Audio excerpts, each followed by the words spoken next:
Hi everyone, it's Rose again! December 30, 2023. Mga 10 a.m. nag-swimming yung mga bata. Sinamahan namin, tagabantay po kami. Then mga 11:30 a.m. umuwi po muna kami para kumain ng tanghalian. Mga 1 p.m. po, bumalik kami, tas pati na po kami ng mga pamangkin ko nag-swimming na. Then mga 4 p.m. umuwi na din po kami. December 31, 2023. Sobrang busy maghapon dahil tumulong sa pagluluto. Hapon na din natapos and mga 7 p.m. na nakaligo. After maligo, nag-makeup na kami ng mga pamangkin ko, tas nag-picture-picture.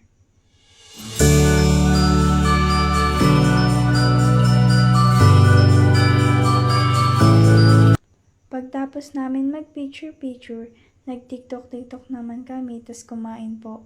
Tas naglibot-libot, tas pagsapit ng 12, nanood po kami ng mga fireworks, quitties, after po na nag-bless kami sa mga kamag-anak namin. For last, Happy New Year!